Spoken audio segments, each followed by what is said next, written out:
Zdravo svima, dobrodošli na kanal Kuhaj i peci. Danas za vas pripremam jednu fantastičnu slatku pitu.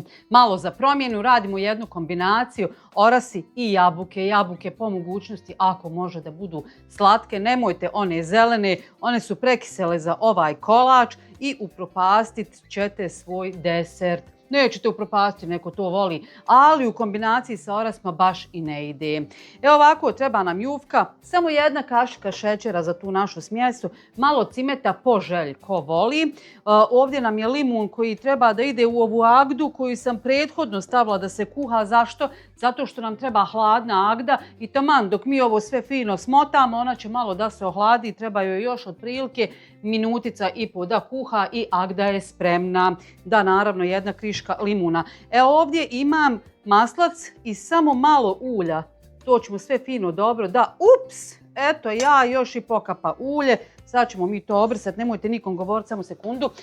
To ćemo sve fino da otopimo, rastopimo maslac, ali nemojte na jakoj temperaturi da vam gori ni slučajno, nego onako lagano, polako možete vi tu raditi i u mikrovalnoj, ja šta posla nađu.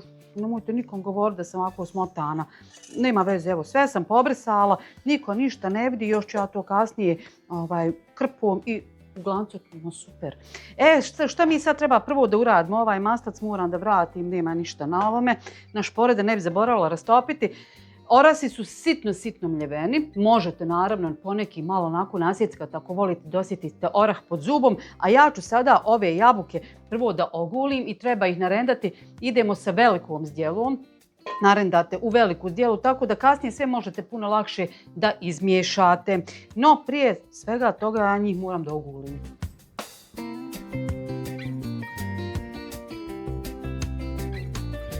Znate kad agda, odnosno sirup, počne onako da šušti malo? Meni je tad agda gotova. Evo, kuhala se 20 minuta, ugasila sam, limun je tu. Ovo čudo ugasim, sve su na svijetu izmislili osim bešumne nape. Znači, evo ovako mi sve u glavu kljuca.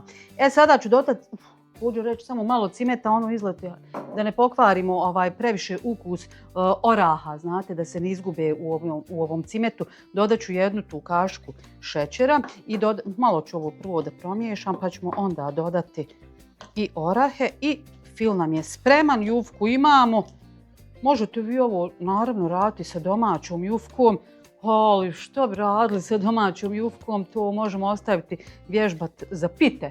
A za ove vala ovako, pravo da vam kažem, bolja je kupovna i sreća pa je ima. Tako. Sada orasi, sve dobro izmiješamo i idemo dalje za poslom. Evo ovako na 3 dijela čitavom dužinom presijecite ovu jufku. Ne mora značiti da ćete sve potrošiti.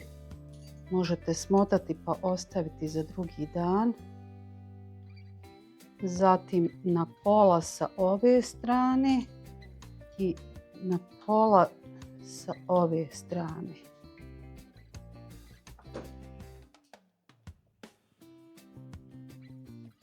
Maslac je otopljen. Samo da se riješimo ove kašike, ne treba mi. Evo šta vi u stvari na kraju dobijete, da vam pokažem. Sad će biti, nisam odrezala. Dobijete ovako ove kocke, vidite li. I za svaku od ovih baklava možete koristiti 2, maksimalno 3 kocke. Tako da ja ću to odmah ovako mazati, pa ovu, pa znate, da ne bi ovu jednu ispod druge dole bez veze se maltretirala kad su sve izrezane. Znači namažem samo malo maslaca. I eto, hajmo recimo s 3 kockice, pošto su 3 u redu, taman. Pa ćemo dodati drugu na nju.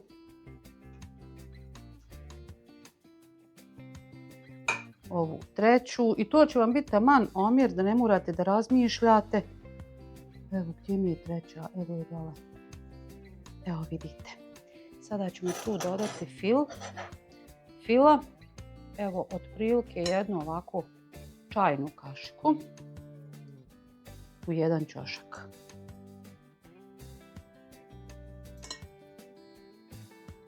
Evo ovako da biste vi to bolje vidjeli, ja ću to evo ovdje.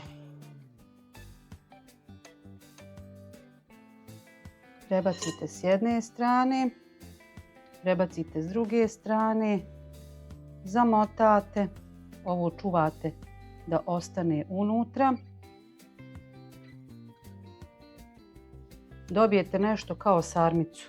Pogledajte. Sada ćemo to redati u ovu tepsiju koju sam pripremila, koju ćemo također namazati sa malo ovog otopljenog maslaca.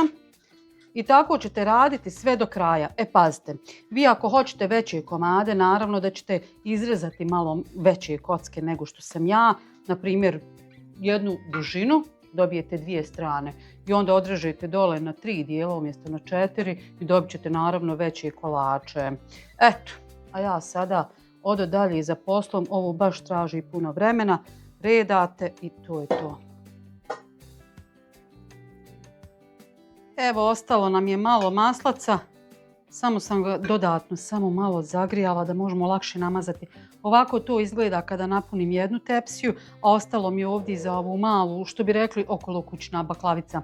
A ovo ide i za moje prijatelje, a boga mi za moje komšije. Ovo ćemo sada da namažemo maslacem. Rernu sam uključila da se dobro zagrije. Sve ćete imati u opisu videa koliko dugo se peče, šta sam upotrijebila. Što se tiče jufke, preporučujem da uzmete manju jufku, onu od 270 grama, jer meni je ostalo pa skoro pola. Malo, eto, mrvicu više od pola sam potrošila. Biće za sirnicu, tako da uvijek se može jufka potrošiti bez problema. Dakle, ovo ćemo sada sve fino dobro da namažemo.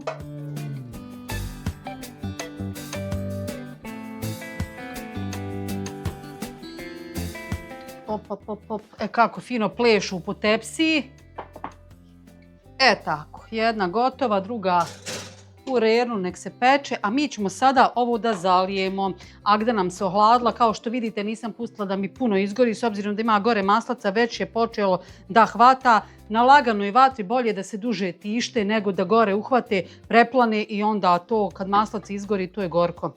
Sirup, baš kao sirup. Zaliti dok je vrela.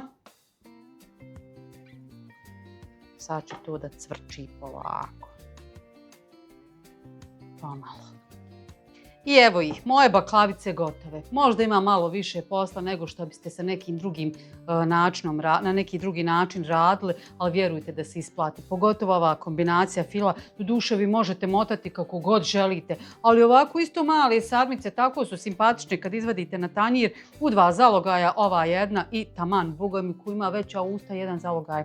Eto, za tren oka će ovo da nestane, onu ću morat da sačuvam bar za sebe.